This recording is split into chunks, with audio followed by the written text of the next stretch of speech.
what's up, y'all? Welcome back to Across the Border.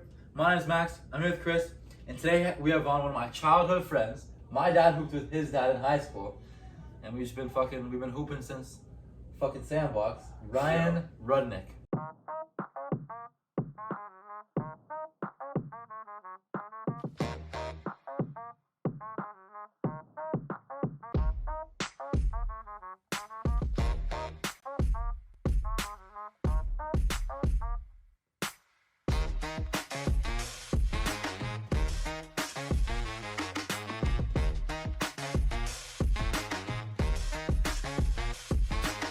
Oh, it's like for like speaking better and shit? No. So why'd you say for the podcast? Bacon's not real and neither are now. No, bacon's not real, because if you go to a grocery store, there's too much bacon. Keep working, your time will come. It sounds like you're eating human bones. It's a mini. It sounds like you're eating hamster bones. This might be stupid, but is India in the Middle East? I don't think so. Is it?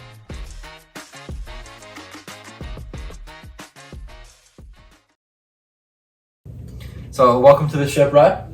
Appreciate it. You've watched a few episodes. Notice you're kind of familiar. Yeah, definitely. This is my favorite show, yo. I watch it every week. Watch it every week. So, I mean, how do you start hooping? How did I start? Because you kind of been like born into it, but yeah. Talk a little about that. I don't know if I started. I've just always hooped, to be honest. Like my parents own elite camps.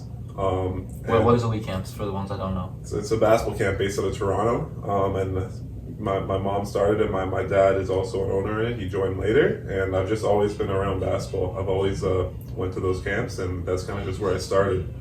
But I didn't start playing high level basketball until like grade 9, after grade 8 kind of time. But I was always in the gym involved with basketball. What was your first team that you played on, like competitive team? Was it JCC? Yeah, it was JCC. I actually, like, the year before, like, I always told my parents I want to play, like, rep. I want to play rep. And I was a first child, and they just didn't really understand it. Like, I don't know, maybe they didn't think I was serious or something like that. But they never... Well, you're also doing EABA and shit. Yeah, but it's not really, like, a real team. In their eyes, that was, like, the competitive, like, probably... Yeah, yes and no. Like, it's a place to, like, develop, but... I just always wanted to play. Like, everyone in EABA had like a team they were playing for, and I remember I wanted to play for Silver Knights, and that was where I played. Yeah. So I went to like I think a practice in like grade 5 at the end of their season. It was like right before like the OBA finals. Okay. And I was on the team with them. Yeah. You were on. I was on Vaughn. Panthers. But no, so they wanted me to play with them, and I went to a practice. They would have taken me, whatever, but my dad was like, nah, I don't want you to get coached by just some other dad, like just some dude that doesn't play basketball. So the next year he coached me for he created his own team for you? Basically, yeah. He started like a team with the JCC Eagles, and we played together a few years later. But and I was recruited. Yeah, from Vaughn Panthers, Division 1 OPA. No, I played for like one of the best when I was little, grade 5, 6, and 7. I was on the best grade 6, 7 team in like one of the best teams in the country. You didn't play, did you? I mean, when it was equal playing time, like I was at the same skill level as everybody. So like obviously I was playing, and I was able to contribute. But as like it progressed to like grade 7, I think is like the first year of unequal playing time. Yeah. I think. Yeah. Like and just like people is like physically like their bodies like just matured more faster than I was. I was like kind of like a 3-4, but like it was. And I was tall, but it's just like people like. They just like their bodies got mature fast, like, especially the people we're playing against were like the best kids in that age group. So obviously like, and I'm always been a late bloomer, so I didn't play much like that year when like not equal playing time started. So then, but every time I would go, because Ryan has a little court in his backyard, like a half court, and we would go and shoot there all the time. And every single time his dad would come out, he's like, we'd love to have you on the on our team, whatever. And I'm like, yeah. But then I'm like, you know what, like. Maybe I'm trying to actually get on the court and like get better and play and enjoy playing basketball. So I'm like, fuck it. I mean, teamed up.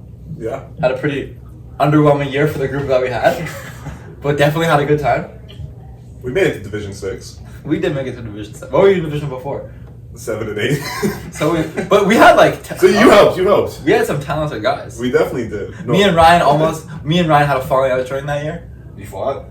Kinda. Yeah, we were at this like. I mean, those guys just didn't fuck with me, to be honest. But we had this one tournament. No, you're gonna make me. You get to go after. But we had this one tournament. These guys are all like, they don't like me, coach's son, whatever. They make excuses. But who knows what really happened?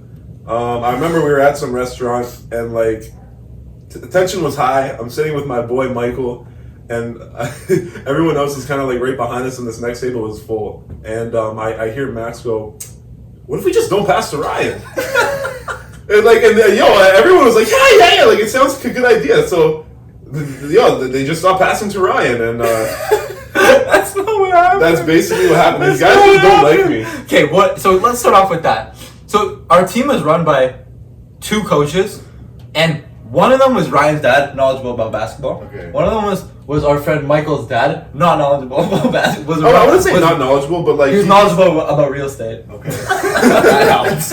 Listen, no hate to Roy though. I love Roy, but his coaching was just Michael and Ryan were our 2 best players. Okay. But they also were the 2 Why would coaches. you pass But them? they were the. I think as they were the 2 coaches' sons as well. Okay. So, I think like as a father though, like it's hard to like 100%. coach the entire team, and like he was new. It was his first year doing it. He definitely had trouble doing it. So what happened was we were all sitting at the same table. It was me and you, Michael, and like Brandon, whatever, and we were joking around, whatever. And then I remember you pushed me under the table. Yeah. And so for I no don't remember reason, this. This never happened. Have I not been saying this story for the whole time though? I've always Yeah, said but this it's is in the your story. head. No, you pushed me under the table like this. You just pushed me under the table. So I was pissed for it was so uncalled for. I'm like, I'm not gonna pass. Now what? Now I'm not gonna pass you the ball. Like, no. Oh, so that did happen. But because you pushed me under the table, I didn't just gang up and be like, yo, what's just not pass? So did he end up getting the ball? Yes. Oh, okay. The same as he regularly did. I probably did. I I didn't go out of my way not to pass him. It's a joke because he pushed me under the table. That's what happened. And then I ended up having to have conversations with his mom on my bedroom floor because I don't even remember why. Because we were just beefing. It was bad team chemistry. You know what was always fun though? School ball. School Because ball. we all played on the same team. But we were back friends at that point. Like Were in we? school ball, yeah. I remember guys not liking me still, but You know, Aiden Block was mad because you and Brandon brought him off the bench. I do remember that. That's what happened. That's why I didn't like you. I don't think other than He that. deserved it though. Yeah, shout out Aiden Block. Well, yeah. So we had a little stint in grade 8 where we were beefing because he pushed me under the table. That's not even really beef. I know people who have way worse beef. Oh, but I mean, I was still crying on my bedroom floor talking to his mother because his mother came to talk to me to smooth the beef or whatever. I don't even remember. Like there was 2 brothers in my hometown who deadass would get into fist fights, and like one of them. No, it's gave not up like a that. guy. It's not like that. It's not like Nah. that. But then, whatever. We also went to the same elementary school, so we were literally seeing each other. I would say an average of 9 hours a day, 7 days a week. So I mean, obviously, it's gonna be like, and especially like basketball is a competitive sport. Like we've not to say we've always been like competitive against each other, but like obviously, like there's unspoken like when we shoot, like Yeah. I try and shoot as best I can to go against what you're gonna do, whatever. It's always like Yeah. that. So obviously, if you're spending You win. often.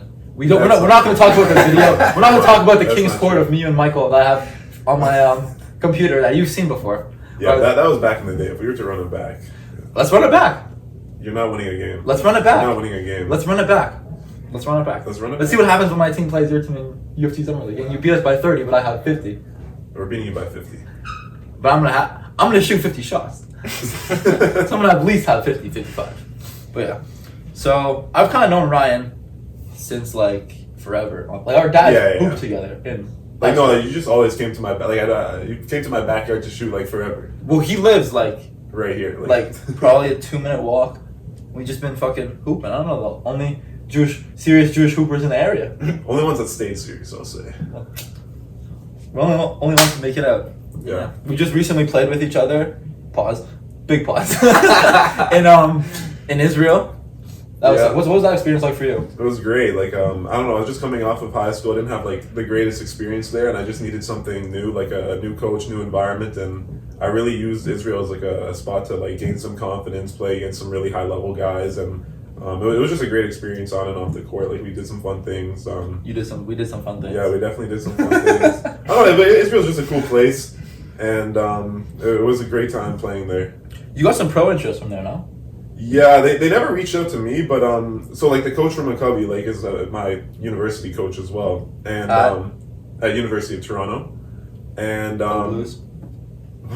Say go Blues. okay, no, so he I remember he pulled me over like after one of our games in the hotel. He's like, Ryan, come meet me and Amde, who's our assistant coach at U of T, in the lobby. And like they were just basically like, we just want to say like you've been doing great. Like we need you to do this when you come to U of T, and like you've been doing so well that a pro team from the top division in Israel reached out to us So that was like just a huge eye opener for me. Like I've always wanted to play pro, but I never really like I don't know saw the path. Like it's just not something people really talk about a lot. Like the college is so talked about. I was so involved. I was playing for like some good teams. Like I was just in that environment, but I never really like saw that whole pro scene. So that was kind of my intro to it, and really gave me like a good idea of what to expect and what to like really see in my future, what I want. The pro thing also is like, it's just another step higher the pyramid. So like, start off whatever, play elementary, like anyone can play, whatever goes up and up and up. In college, it's like what, like 3% of people, and then the level of that is like, well, it's like, how many percentage of people play pro? Like Probably Yeah. 0.5. probably less than one. Yeah, exactly. So it's just like that top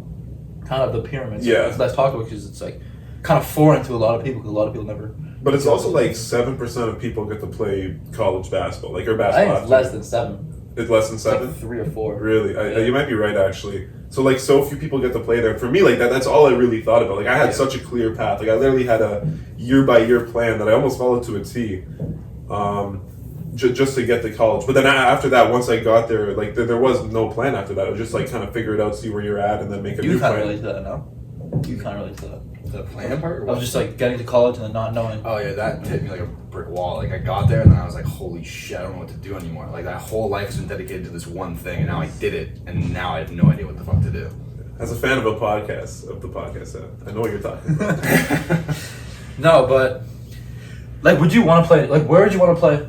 Obviously, league is one, but But that would be nice. but where would you want to play professionally?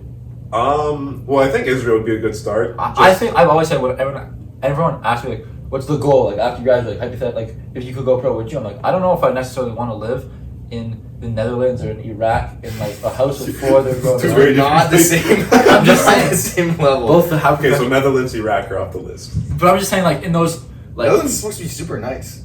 I'm just saying like I don't want to live like with also like 3 or 4 other 40-year-old men Yeah. in a basement of a like it's just like not the lifestyle I want to live unless it's like a perfect opportunity. But like I don't know if I'll ever be good enough to get that opportunity where I'm making 6 figures in Spain. You know what I Yeah. mean? But that being said, regardless, I want to play 1 to 2 years in Israel or at least try. Like kind of like my goal after my 4 years of college, I want to obviously do Maccabi 2020. 100%. What is it? 2025. So after that, we'll both all have been finished my 4 years. No, Really? it's going into our 4th year. It'll be done 2026.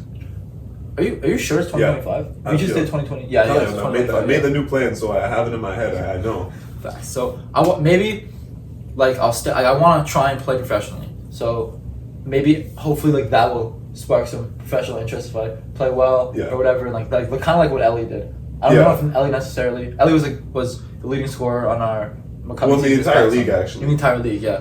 And he's a University of Toronto graduate as well. Yeah. He played for University of Toronto. He kind of stayed after for a bit.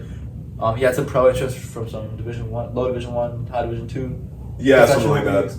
And I don't know if he ended up doing Yeah, I'm not anything, sure. Maybe it but- just took too long to. Yeah, I don't know, but I think that would be cool. I don't know if I necessarily like. I feel like as an adult, like I would think I'd be ready to move on from like the constant everyday grind of it. But I definitely want to like cap off with like a year or 2 professional. Yeah, but no, the reason why Israel is such a good spot, or at least like a first spot, is because we're considered locals because we're Because Jewish. you're Jewish, yeah. Yeah, so that's like the main thing. Like I'm pretty sure the way it works is they only really have like 2 to 3 spots for guys that are like Imports. foreign imports. Yeah. So because we're Jewish, it would just be a good spot. Like I'll have a lot more opportunity to play You there, can get a passport. and then also Maccabi. Yeah, and also so it's So- kind of like that exposure thing. Yeah, so like even if I don't want to finish my career there, it's like a great spot to be at first. And like they have great basketball there. Like there's 100%. NBA guys on a lot of the teams. It's also like meaningful, like being there and playing basketball in front of Yeah, oh, those, huge. those like young like Jewish youth who are watching us, and even like Israeli non-Jewish people who came to our games. Like, and they took pictures with them. Like, they look up to you. It's just like Yeah. it's kind of like a really cool environment to be in, especially as a Jewish person like representing the country. Yeah, and obviously like I'd be open to like any country. I don't know enough about them, but like Pro teams watching this, yeah, hit me up, please. DMs are open. No, but like I've seen Australia has like a sick pro scene. They all speak English there, so that would be a sick spot to go. The Australian guys were sick. Yeah, Fucking sick. and then obviously playing CBL in Canada is a goal. Have you? I saw your dad was at the Scarborough Street Stars game. Yeah, and I Did you went go to that? no, I didn't go to that one, but I went to the Brampton Honey Badgers game to watch our teammate, who unfortunately didn't dress, but he definitely can play at that level. You talked earlier about that plan. I kind of want to dive a little bit into that. What exactly? So were you good from like a really young age? I was talented, I would say. Like, I wasn't bad, but like I just didn't play any level of competitive basketball until grade 6, and I didn't get to a high level until like grade 9, and I just got it. He's had the same jump shot since he came out of the womb, and it's one of the smoothest jump shots ever. Especially He's for always 6'9". had that, especially because he was like, you were never like extremely taller than everybody else either. I was taller than everybody, but it wasn't by like a ton. It was like an inch. Like I'd be like, I don't know, I would just be the tallest on the team or second tallest, but it wasn't like I was a huge player. Like no one ever said that. But then it kind of things probably fell into place when you fucking went from 5'10" to 6'9" and yeah, I think end of grade 8 I was 5'10". with me. Yeah, I was like 5'10", And then yeah. Maybe you're a little bit taller. summer, I finished the summer, so going into grade 9 at like 6 feet. No. Taller than that. No, you know, I finished grade 8 at 6 feet. Came into grade 9 6'2". 6'2". Finished that grade 9 season at 6'4". Came into the next season at 6'6". And then I just grew it a little bit until like it grew a little bit until Yeah, 6'8". 6'8" without shoes. I don't know why tall people. No. like to, like, No. I'm just lie. 6'8". I'm just 6'8". Shoes, no shoes. I'm just 6'8". That's not how it works. How does that? make sense? That's how it works. I'm just 6'8". No, tall. Like even James. Like James is James 6'11", makes his shit like but he smaller. says he's 6'10" because he doesn't want to lie and say 7 feet. 6'9" on his license. Exactly. It says license is 6'9". That's a I thought it joke. was funny. But like, that why do funny? tall people like 69? Oh. Okay, it took me a second there. So you played for U of T. How did that? So you said a little bit about the journey. So you started. So where did you play grade 9? Talk a little bit about your high school journey. So- where you ended up playing in the U.S. and then Yeah, grade 9, like, I wasn't good enough to play at a prep school. I knew that. I was very you self-aware. played at Vaughn, no? But I wasn't on the prep team. Like, I was very You self-aware. were at the junior prep team. Yeah, but it was just like, junior prep, junior is kind of the same thing. But, Okay. like, I don't know, I was very I played self-aware up. of my level. I'm gonna put insert clip of me cooking Ryan. Stephen Lewis versus Vaughn. Insert 2 clips of me cooking Max. But no. My only goal coming into grade 9 was to make the Vaughn junior team. I knew where I was at, and I knew that I wasn't going to play on that team. I probably got like 4 minutes a game in grade 9. Really? Yeah, grade 10 I was a starter and everything. So it was grade 10 when we actually played each other. Yeah. But so I went to Vaughn, which wasn't our local high school. Like we live right beside each other. Our local high school. Should have came to Stephen Lewis. Yeah. Nah, you're better off going to Vaughn.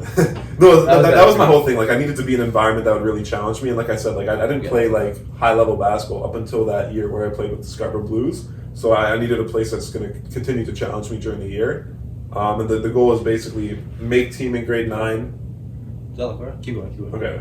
Play in grade 10 on the junior team, and then make the Vaughn prep team in grade 11, and then I had some other things after.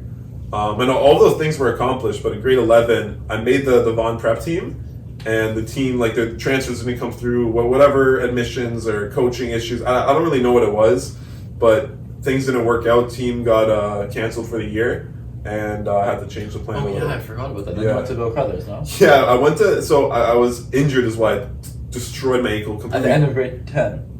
Yeah, like Yeah. summer, like literally right after AAU. So I like obviously like I didn't have a school because I found out like the week before school that there's no Vaughn prep team. Completely injured, tore my ATFL, out for like probably 4 months That's or a something like football that. league. ATFL? What is that? It's like a ligament in your ankle. It's completely torn. I had bone bruising. It was really bad. So I was out for a A while. little Jeremy Rudnick injury. Worse. Really? Yeah, it was much worse.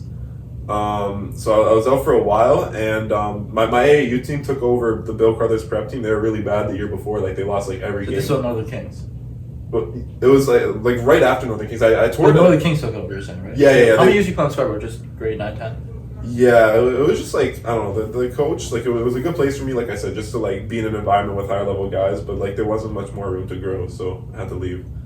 But no, so I was completely injured. Couldn't really like try out for teams. So I looked at a few options, and then the Northern Kings were like, "Why don't you just come to Bill Crothers with us?" So I decided to join them second semester. So just recover, stay at Vaughn, and then transfer. And I was at Crothers for like a month, just crazy time. Like pretty much every week I was on the road, barely did any school. Just like I wasn't there to do it. And then COVID hit. So That was the year that they came second in OSBA, right? Yeah. And that was a really, really good year of OSBA. we It were was like really good. Yeah, you had on that team who you had the best player was Kobe Elvis. he was at DePaul, no? He was at the Paul. He was at Dayton.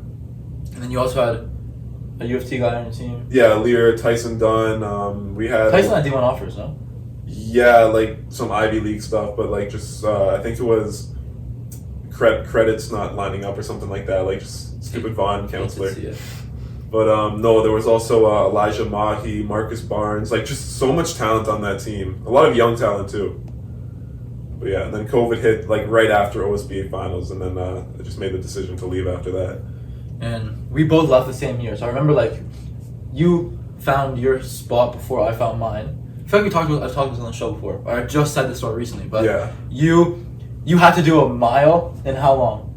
It was like under a sub 6 minute mile, I think, maybe So- 5:45. And we would be working out together and like kind of just doing conditioning like 2, 3, 4 times a week at the park. We'd just be like doing. Yeah, I or whatever. remember that. And this was kind of like when we were both in like the search for like colleges or not colleges for prep schools. Yeah. So we kind of just ran the mile and we kind of did that conditioning. We kind of just talked about like the prep schools and like AAU and stuff as well. I remember that's actually I feel like did I say on the show last time? Yeah. I feel like Track. with Coach Hack. Yeah, and then so what was your experience like in the U.S.? To be honest, I love the school. It was an experience that like I don't regret going to, but it just wasn't the right fit coaching wise. You went there for free as well, no? Yeah, pretty much. Like first year completely free, and then I did have to pay a little bit second year, but like just like it, honestly compared to like prices in like these OSBA prep schools, it was very, very good. It was like one of the best schools in the U.S. Super expensive, and they took care of me. They took care of financials, and it was just really like a great opportunity. And that was in where was it? In Like Boston. No? an hour from Boston, this city called Byfield. And then so how do you make so you go there? What's your recruitment like? And then how do you end up at University of Toronto? Yeah, so like I said, like the year before I was at Vaughan and Crothers, completely injured, and then when I went to Crothers, like I still looked very slow. Like I was coming back from this injury, barely played. Obviously, I had zero interest, and like at Crothers, like spotlight was on us. Like every coach would be at games and stuff, but like I obviously like I wasn't gonna get any interest. So I came into Governors at my high school with zero college interest, and I don't know what you want me to talk about. Like just Whatever. okay, yeah. So Whatever you're comfortable. yeah, like obviously when I went to Governors, the goal was get offers, get college interest, whatever. First year at Governors, it was still kind of COVID. Only played like 11 scrimmages. I picked up a little bit of interest, but I just had a really tough year. Like I said, the coaching fit wasn't there. I was really skinny and stuff. Just a lot of things didn't line up. Had a really like just bad year. Confidence was almost zero. And then after the season, I go home. I get a lot better. And like I'm in like I was talking to like maybe 7 schools at the time. D3s or D1s? Like what are you? So I was actually playing a little bit of AAU with my assistant coach's team down there, and just from highlights that I was posting on Twitter, I picked up like 3 Division 1 teams of interest, and then like maybe 3 or 4 Division 3 teams. And then we had this like school live period, so everyone was gonna come watch me, and like I know I was good enough, but the thing was, I wasn't in great shape. Like there's so much of a difference between being in good shape and then being in good like game shape. 100%. So I go there and like only like 7 guys were on our team at the time, and like obviously the coach expected me to play the entire time, and I just wasn't like physically capable of doing that. So it's a live period. I do well for like the first 2 minutes, and then I'm just gassed. So I lost like all of that Division 1 interest, which is completely understandable. Like it's just like a learning moment. So after that, I had like a week or 2 before our next live periods, and I just used it to get in shape. I got in shape, and I was playing with the Kings. So I went back to playing from Prodigy to playing with the Kings. Kings is a Canadian team. Yeah, so I played with the Kings and UA Rise, and like that, there's coaches like I mean at our NEPSAC live period there was like hundreds of coaches, but that's just like one weekend. UA Rise, you're playing like 6 games in a weekend, and there's like 10 to 20 coaches at every game. But like we had probably 7 to 8 guys that could have went D1, but like just zero chemistry. So we lost every single game. Like we'd be up against these teams that were really good Division 1 guys, and then like just implode on ourselves. Like so much selfishness, and the truth is, doesn't matter how good you are, if you're losing, you're not going to get offers. Coaches are there, you start to lose, they leave. So they were there for us and they left for us. So I had a decent start, then just things kind of went wrong. Had a not so great ending, and I left it with 0 offers. Like maybe a Division 2 team had high interest, but I knew like senior years when I really have to capitalize, and I continued to get a lot better. I put on a lot of weight, and I I think I finished with like over 40 schools that were interested. All D1s or D1s, D2s? No, it was like probably around 10 Division 1 schools. What was like some of the big schools that you talked to, like notable names for the audience? Nothing like mid to high major. It was all low major schools, but the last school I talked to was Sam Houston State. I remember that. We were in the car. Yeah, they actually called us in the car. And then after like my senior season, I had 3 Division 1 schools. I thought for sure at least one of them was going to offer me. They were all pretty like they're all very interested. Howard, UNC Greensboro, and Miami, Ohio. But you know, just like I don't know, crazy coincidences kind of happened. Like Miami, Ohio, they were like a middle of the pack team in the MAC. Coach gets fired. That happens all the time. So that's one school gone. What was the next one? Howard. he hits me up, and he's like, we had this really great phone call. He's super interested. He's basically telling me like, I would love to have you, but we're really like we're talking to these 2 Ivy League transfers. We're trying to get them a 6-year of eligibility. So it's like we get them, there's no space for you. They get both transfers. So I couldn't go there. And then UNC Greensboro, they had a similar situation. They had 2 guys that were seniors with you know, a COVID year basically left. They had that 5th year of eligibility.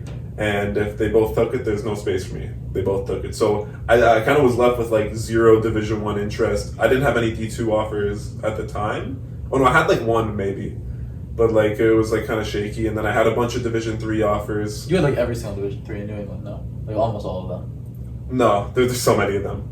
It's not to say that I couldn't go into like a lot of them, but I had some really good ones. So I was looking at some D3s. I still wanted to go D1.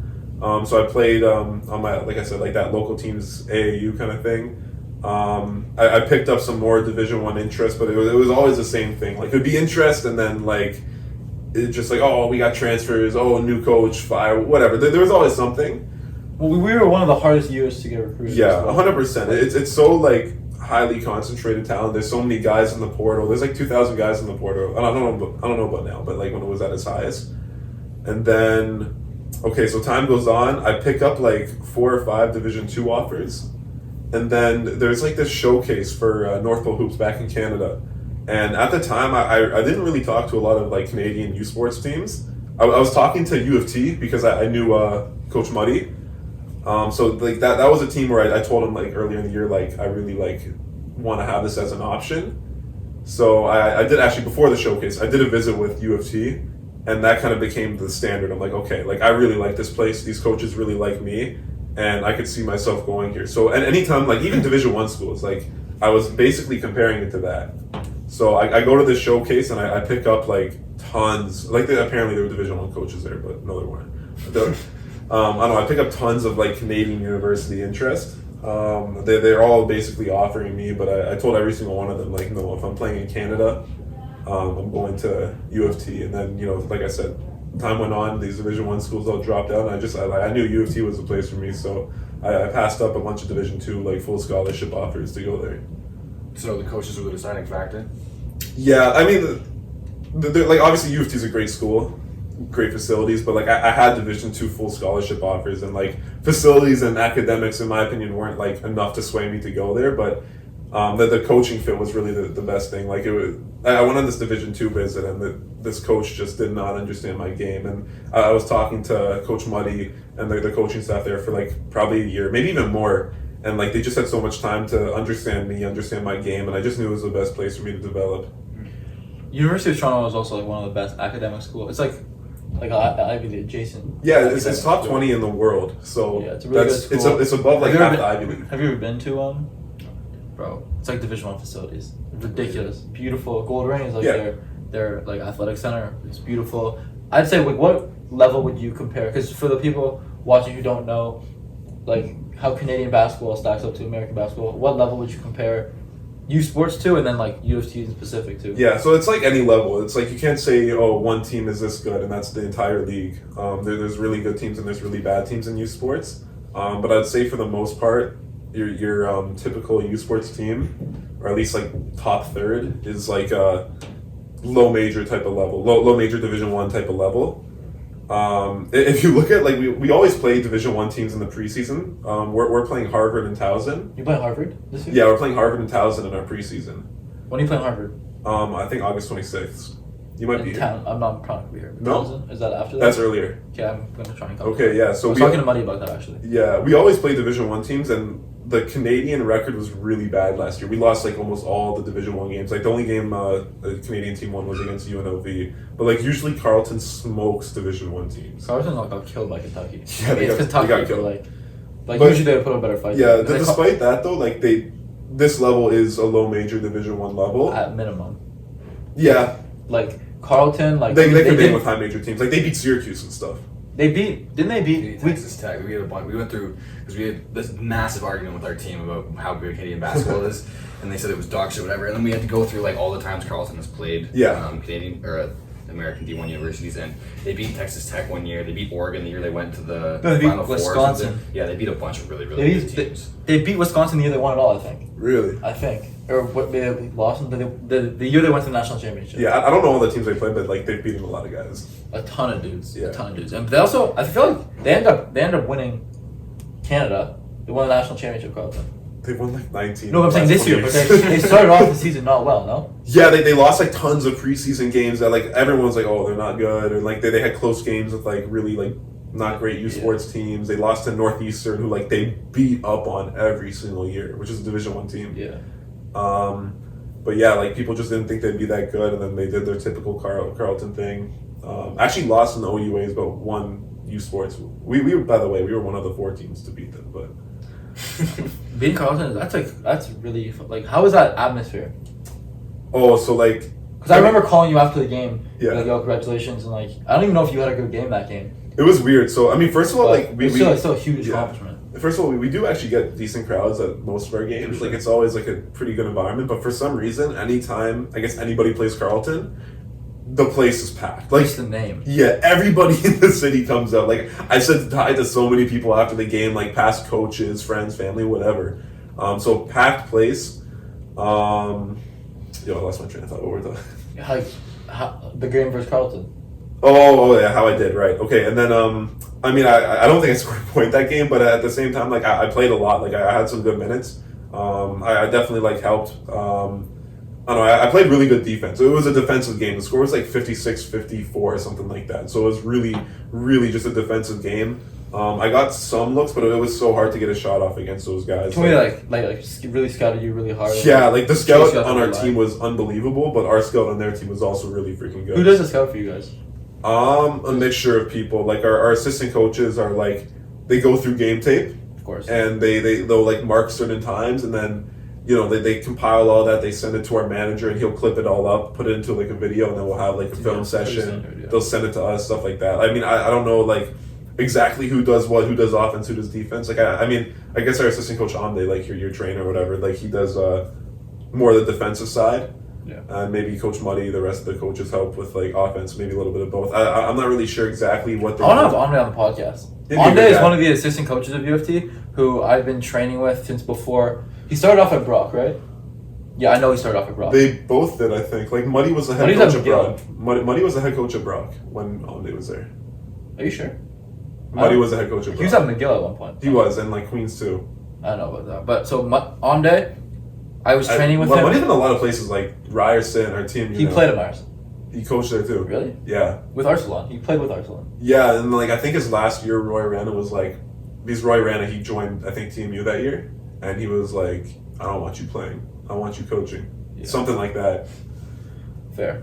So Amde's one of the assistant coach at UFT, and he was before that at Brock, and maybe Yeah. no, I don't think he was somewhere else. I think it was just Brock, but which is also a very high level program. But I was training with him probably since I was like 11, 12, Really, I didn't know it was that long.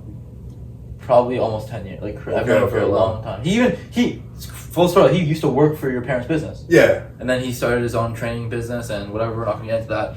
But I don't know. I want to have him on the podcast. I've known him for a long time. And he was also the assistant coach of the UFT. yeah, Yeah. I mean, not of UFT, of Maccabi and Yeah, UFT. and UFC. Yeah. So it's kind of like full circle. You go in there, it's kind of like. Also, your mom went to UFT, no? Yeah, and my dad. My mom played at U of T. My dad played at McGill and then transferred to U of T. Yeah. It was kind of just like full circle going to UFC for you. Now it's just like following. For me, my parents, like both Muddy and Amde were elite camp staff at one Yeah. point. And then that's kind of crazy. You got anything? Yeah, I was gonna ask because you were a freshman this year, and when you came in, you played a big part for U of T. So I'm wondering like what your mindset was and how you adjusted to the college level. I mean, my first thought, like playing anywhere, is just like I want to be able to impact winning. And like the way I tried to do it this year was just by shooting. Like obviously I had to rebound, I had to play like defense, which are things that I really need to improve on. Like they're probably some weaknesses of mine, like the biggest ones, but at the basic level is like, Ryan, you got to catch it and shoot it. So I still have to improve those things a lot. Like to be honest, I didn't have like the greatest year. I didn't shoot the highest percentage. Didn't play the greatest defense. Didn't rebound as best as I could. But and anytime I was on, it was just basically like play hard and try and compete, try to win. That being said, though, like in the grand scheme of freshman years, in the grand scheme of things, no, it wasn't a bad year. No, like I you can't. had like what, like 8 points a game. It was like 7 points a game, like maybe 3 rebounds in 14 minutes. So like I definitely as a freshman playing like at a low major Division I type level, but supposedly that's nothing to hang your head about. Yeah, it's more expectations though. Like you come in with expectations, coaches come in with expectations, and there was a lot of like changes to our team as well. Like the year before, the team only won 4 games. So my coach just got the head coaching job this year. Like this was his first year as head coach. So there was just a lot of new parts, and because of that, a lot of expectations. So like if I was going to be a freshman playing, there were really high expectations for me. So I think when I say I didn't have the greatest year, it's not like 7 points, 3 rebounds is terrible for a freshman. It's more just like, for me, what was expected, I could have done a little more. Yeah. You just talked about some things you want to improve on. What exactly are you doing right now in the off season to get better at those things? There's a lot of things. For me, like I've always wanted to get a lot stronger, and I always have. But the main issue I always had was like, okay, I gained 10 pounds, I gained 15 pounds, and then I go to AAU and like we're eating McDonald's every meal and I lose 15, right? Which seems kind of crazy eating McDonald's. He's like Paulo Banchero. Like he'll gain. Like I'll be like, yo, I'm up 7 pounds in the last 2 weeks. And then he'll be like, oh, never mind. Like, yeah. No, so that was literally it. Like, I'd gain tons of weight and then lose tons of weight and then gain right back before the season. So, because, like, last when we say weight, we also don't mean, like, fat. We mean, like, muscle. Health. I mean, obviously, maybe it's a little bit. Yeah. It's like healthy weight. It's not like you're just getting fat. It's not like that. Yeah. So. Which could be a misconception. Yeah. So, last year, we went to Maccabi, so I did pretty well in my weight gaining kind of journey, and then I lost a bunch of it because I don't know, like fed the same thing every day at McCovey, like chicken strips every day. But no, so I lost a little bit of weight, gained it back. So this summer I'm just here. There's no like breaks. I'm not going anywhere. There's no AAU. I'm just here training with U of T every single day, and I've been able to gain like 15 pounds since the season, maybe even more.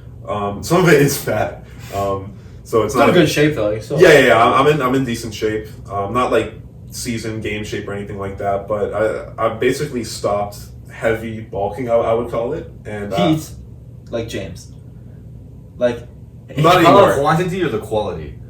Quantity, okay. Way better quality. Okay, I was like, James' quality is fucking rock bottom. Yeah, like so when I was at school, I was like on my meal plan, so I was eating like crazy. Like I gained a lot of weight really quickly, and then I come home and like I kept that kind of same thing. Like I was eating a lot. But I just got up to a weight where it's like, okay, it's just going to be straight like fat. Like the fat is going to keep going up, the muscle's going to take more time. So it's like, I kind of need to relax a little. Like I'm still trying to gain muscle, but it's kind of like in conjunction with like staying in shape and getting conditioning up, getting muscle up and stuff like that. But do you do conditioning like extra now? Because I feel like my conditioning is mainly comes Tuesdays playing in the U of T Summer League, and then Thursdays running with Arsenal. I feel like I don't have the time. I'm trying to like my goals for my body, my game, are like not. I don't know. I feel like, but I also feel like sometimes in UFC games, like holy shit, like I'm fucking exhausted because I played 37 minutes out of the 40. Like after I'm just exhausted. So I feel like I'm kind of at a crossroads. Like, do I start going on runs and stuff, or do I keep trying to like? What are you doing? I'm not doing anything extra, but like I said, I go to U of T every day. So this week we had one day where it was very like heavy conditioning focus. So we still did a lot of shooting, but it was very like conditioning focus, like a lot of like sprinting, running down the full court with a partner passing to him, and like just crazy drills like that. And then we finished with like some 3-minute line drill where it's just 3 minutes on the clock, start baseline to baseline, try to get 24. Yeah. So stuff like that. And then like we do play U of T Summer League, so I consider that kind of conditioning too. Yeah. I'm not doing anything extra right now. We don't play until August. Yeah, I feel like you slowly progress, but also like the only way to actually like get in game shape is to play. Yeah. I feel like it's a complete like I could go on the bike for half an hour a day, but that's not gonna help me. It will help you when you try to get in shape. That's fair. I guess because it'll build your cardiovascular endurance and your like. It will help you in a game, but it'll help you when you you try to get in shape. Yeah, I don't know. I feel like I just like so it was school. We had games, we had practices, and kind of just like go to open gyms, and then kind of like after that, kind of like the live play for me dropped off. So like my first game at U of T, no, actually no, first game my first run with Arsenal on a Thursday morning, I was like my body was shocked, like I was exhausted. Yeah. But I feel like that's just because I haven't been doing live stuff. It's not like necessarily was out of shape, but it's just like the live stuff kind of down. But I feel like if I continue to like 2 or 3 times a week play, maybe on Fridays as well, we like get in a little run, which is like, at least like we need to start that basketball. I couldn't yesterday, but definitely. Yeah. Well, next week we'll definitely try if there's not AAU going on and stuff like that. Yeah. But yeah, so what does your like schedule look like now? So. Or actually no, I'll take that back. Okay. What do you like in your game? I mean, we could go into that, but in your game, like, what are you trying to improve on? Oh right. Like, Okay, yeah. Let's go back to that. So like I said, like size is first, but then I really wanted to become a lot more versatile. Like I've always had a lot of skill, but it's about like putting it together now. So a big thing for me is I'm 6'8". In the OUA, like I would say, a main difference in the OUA or like U Sports to the low major Division 1 is size. Like you kind of cap out at the 6'8", 6'9" kind of height. There's no 6'10", 7 footers really. So for me, it's like having just a post game, like a very simple post game where I could just I'm being denied in the corner, just sprint to like the block, get the ball, get a quick post touch. That's something that's really huge for not just me but my team. Like a huge issue we had this year was like our best player has the ball and then like everyone else is being scouted really well. So it's like if I could just take some pressure off of our best player, maybe make the defense focus on something else. I mean, it might not, like I might even touch the ball, but if the defense can focus on me, if I'm a threat with the ball in the post, just as simple as like a post hook, or like we call it like a double spin, like catch it, pump fake, spin into the middle. So really basic stuff like that, just being able to finish through contact in the post, is definitely a big thing. I'm trying to get my defense and rebounding better, so that kind of all happens, like just focusing on it when we play in our summer league, and then like when we play in our practices, just playing tougher, focusing on that stuff. And then obviously there's always like just trying to refine my skill, get the handle a little tighter, but those are like kind of smaller things. Since I've known you, you've also like always been about your work. Yeah. Like always been about your work, always been about basketball, just focused. What's some of the stuff that you do in your free time to kind of like just do in your free time that's not basketball? Because I know you spend a lot of your time playing basketball. Yeah, I mean, like probably just what everyone else does. Like I'll come home, I'm exhausted from a long day at U of T or whatever it is, and I'll just like crash on my bed and like turn on like a YouTube video, Netflix, whatever's on. Like I don't know, it's not anything specific. I went through a little bit of a Modern Warfare phase. You play some. You dabble in the video game industry a little bit. I honestly didn't for like years. Like I did before. Did you bring your console to Governors? So I did, but Governors, like it was such a shock. Like my academics just completely changed. I wasn't really the greatest student before Governors. I was getting like 80s.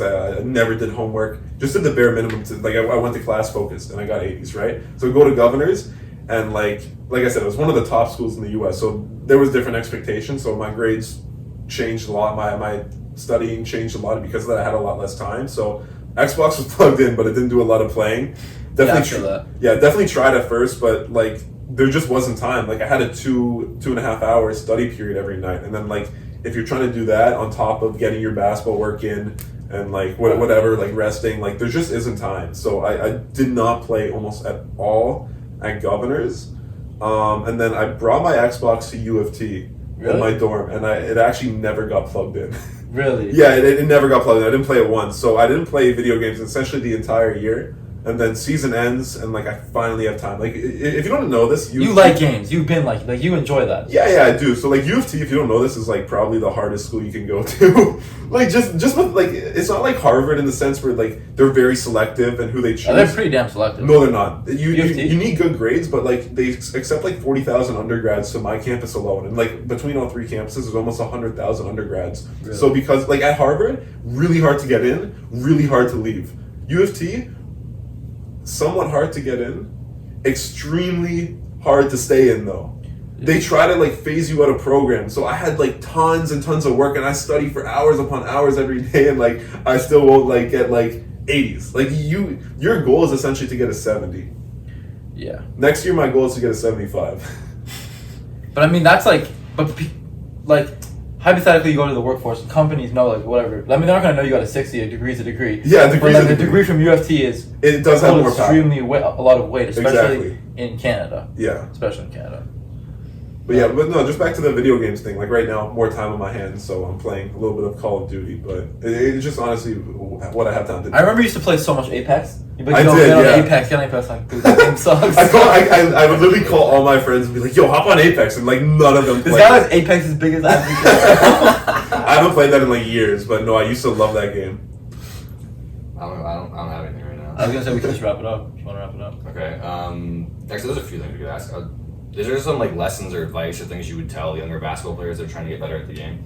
Yeah, like just going back to like when I was in grade 9, what I tell like kind of younger guys, and that this changes when you get older, but what I tell younger guys is like you can't really compare yourself to others. Like I was very self-aware, but at the same time, like I couldn't like let myself care about who was like an OBA All-Star or who won Division 1 OBAs with Von Panthers or whatever. But You actually came second. like I was never concerned about being a Division 8 basketball player in grade 6. For me, I always saw the long-term goal, and I knew that if I continued to develop and just not really like compare myself to NJC All-Stars or BioC All-Canadians, I knew that I could get to the highest level possible. So if you're worried about like being the best grade 8, I'm telling you, you're not going to succeed. If you're the best grade 8, you're still not talking to any college coaches. It's a marathon. It's not a sprint. Like look at you. You started off in a Division 6 team, Yeah. JC, and you ended up whatever, and you didn't have any interest until your grade 12 year, and then now you're playing extremely high level basketball. But even like you, Max, like I never would have considered you a college basketball player in grade 8. Younger, yeah. No one would have. And then Yeah. like even in high school, like you were telling me I want to like play college basketball. I'm like, okay, but you're not doing enough. You're not good enough yet. And you really changed For things, sure, right? no. Like I don't think you cared about like No, not at that age, but definitely. Exactly. Like once I kind of had my eyes set on like kind of discovered, okay, that's what I want to do. I kind of just put everything I got into it. Yeah, and then like on that though, like I said, like once you get older, that's not the case. You have to be able to compare yourself, and that's something that I think like Max did really well. Like he got to a certain age, it's like, okay, shit, I'm not doing enough. I want to play at this level. I can't stay at Stephen Lewis. I have to put myself in a different environment. I have to change my routine. So it's like being able to compare yourself fairly is very important. So like the first thing is compare yourself, like understand where you're at, but then do it like reasonably, like. Not like just because you play on a good team doesn't mean you're a good player, and then there's a lot of things that go into it. So you really have to be honest with yourself. You Which should is be very self-aware too. Yeah, that's self-aware. the biggest thing, just self-awareness. Because like, are you really doing enough? Are you really getting better? Are you really are you really on the path that you think you are Yeah. in order to play? How do you really stack up against the guys who are actually at that level? Yeah. Do you look good on camera, or are you actually good? Exactly. Like there's a lot of things that go into it. And you should have to be. And at the end of the day, like if you're not honest with yourself, the only person you're hurting is you. Because like hypothetically, let's just say you, for example, very, very, very good basketball player, definitely had potential to play Division 1. But if you had your eyes set on playing at a high major school, which hypothetically was possible, Yeah. but you didn't end up getting any of those Division 1 looks. But if you're like, I'm too good for this to entertain Canadian universities, entertain D2s, entertain D3s, then you wouldn't be playing college basketball. Yeah. Like you really have to be honest with yourself, and Ryan, be very honest with yourself. Okay, well, realistically, right now, I'm a best case scenario mid to low major Division 1 player. But in case that doesn't work out, I'm going to entertain the other schools that I would still have interest in going to, and be self-aware and realize that that's a possibility that because whatever is out of your control, whatever happens with the portal and whatever. You end up in a place that's now you honestly probably ended up in the place that's best for you. Yeah, 100%. So you really have to be self-aware on what, like, if you think you're a high major, we talked about something in one of the previous episodes, like if you think you're good enough to play at the highest level in Division 3, UAA, what's the New England one? NESCAC, like those high levels, and you gotta like at least, you gotta spread yourself a little bit more in case that doesn't happen, to be self-aware enough to be like, okay, well, maybe I'm not, maybe, like, just try and find the level that you fit at and be honest with yourself. Yeah. That's the most important thing. Otherwise, you're only going to hurt your chances of playing at the next level. And then I think before we wrap it up, it's just like, what's one regret, or what's one thing that maybe you regret from your playing career, that, or one thing that a piece of advice that you would tell your younger self?